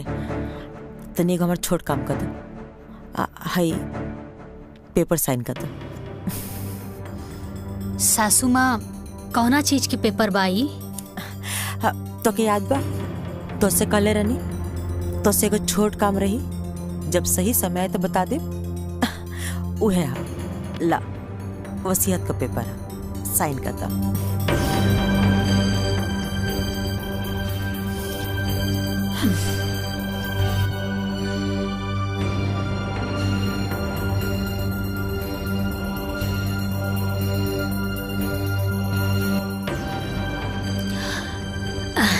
ब्रह्मा विष्णु महेश भी कहीं है ना सासू माँ, तब वो जाकर हम पेपर पे साइन ना करब। भाभी कर दी साइन। अच्छा एकर मतलब कि सब लोग एक हो गए बाड़ा, कोनो दिक्कत नहीं के। रउआ सब लोग मिल के भी ना हमरा सामने कुछ नहीं खे। और सासू माँ, जब रउआ हमरा से हारे लगनी तापन पतो और बेटा से मदद लेवे लगनी। अरे रउआ के कुछ ता शर्म करे के चाहत रहे। हाँ, इतना प्यारा देवर जी के मन में भी रउआ जहर घोल के रख देनी। अरे छी बार अभी अगर एक शब्द भी और हमार माई के खिलाफ निकलल तो हमरा से बुरा कोई न होई। हाँ, हटी देवर जी हटी। भैया अब समय आ गइल बा हुकुम के इक्का के।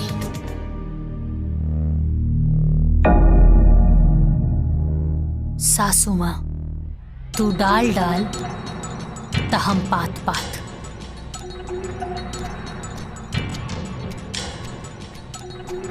प्रणाम माई। खुश रहो। राम। हाँ माई। माई क्या बेटा? ठीक बा। कैसन रहा दिन? सब अच्छा रहे माई। बिजली ना रहे तो सिंचाई ना हो पाएगा। कल हम करवा दे। कोनो बात ना। राम जी माई। से कुछ मांगब तो अपना माई की देबा। माई सब तो तोरे बा, का चाही तारा के? आज तक तू हमरा से कुछो नहीं के मंगलू। कुछ चाही नहीं, बस ये पेपर पर तारा अंगूठा चाहिए।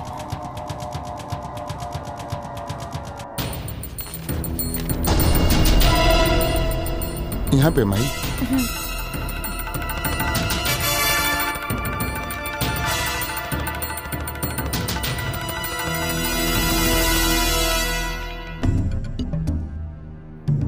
बस बस कहा था ने बेटा कि अगर साची के बोल के भी साइन करवा दे तो अच्छा रे।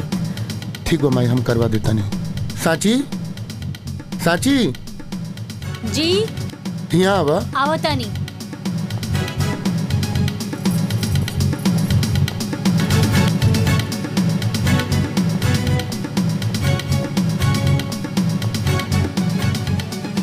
का भैल जी? साची हाई पेपर पर साइन कर दा। रउआ क देनी का? हाँ, हम अंगूठा लगा देनी है।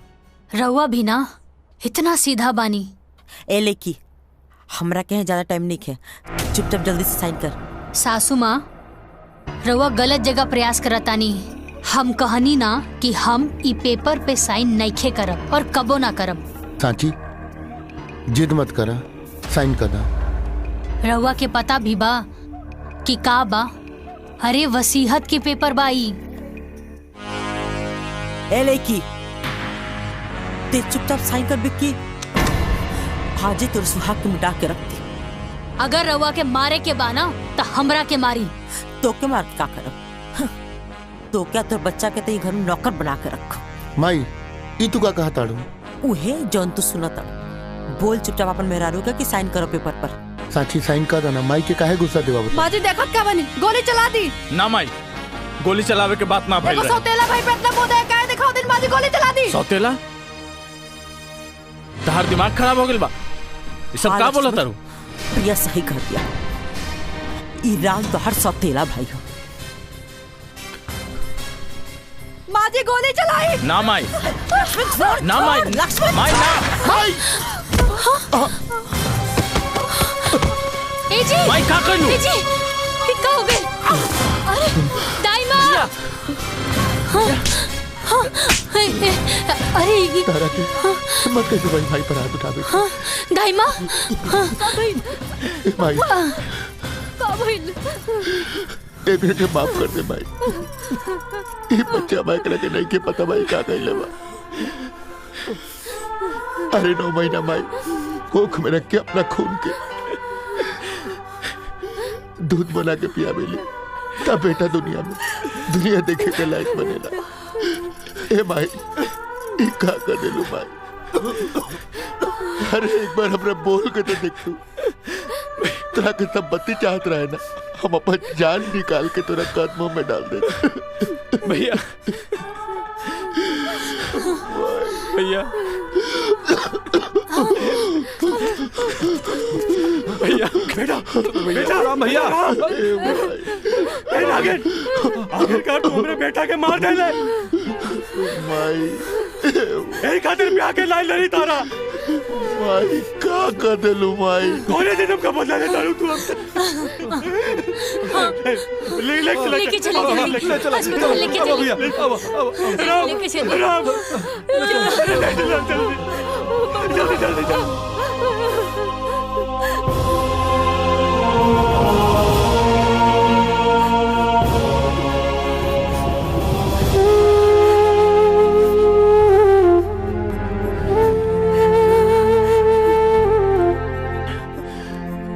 इतना बड़ा झूठ।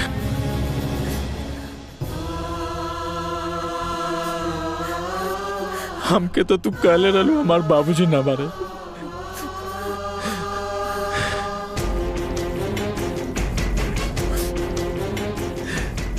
बाकी काहे माई, काहे ऐसा कहलू?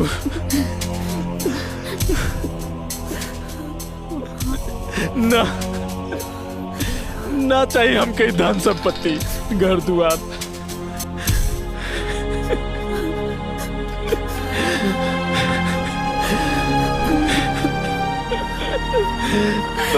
ना चाहिए। माफ कर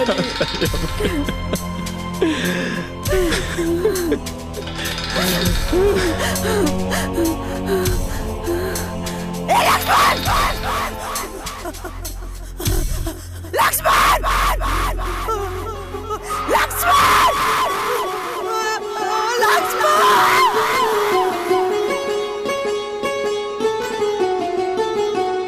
ठीक बानी ना? हाँ हम ठीक बने। आराम बाबू, होश आ गए। लक्ष्मण। हाँ भैया। कैसन बाड़ा तू? हम ठीक बानी भैया, रउआ ठीक हो जाए। हम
हमरा से कोनो गलती भइल बा त हमरा के माफ कर। हम ठीक बानी माई। माई मत रो ना माई, मत रो।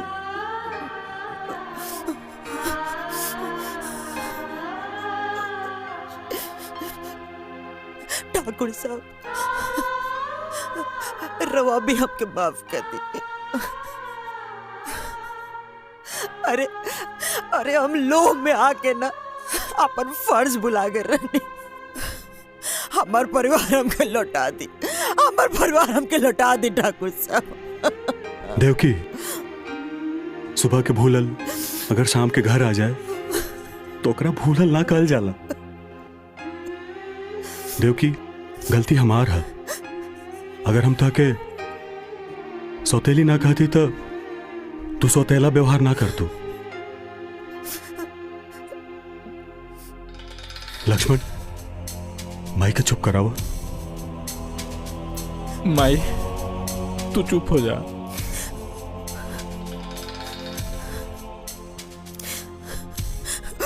बहू,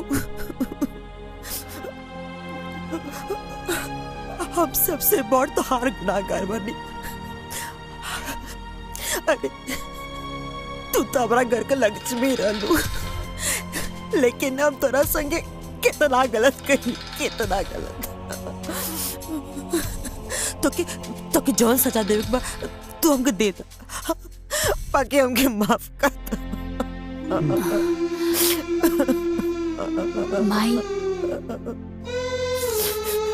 माई रउआ के प्राश्चित कैला के कौनो जरूरत नहीं खे। राउर एक एक आंसू ई बात के गवाही देता कि रउआ निश्चल बानी। और माई कहल जाला ना कि अंत भला त सब भला। और सासू माँ अब सॉरी माई, अब कौनो शर्त वर्त तो नहीं खे ना?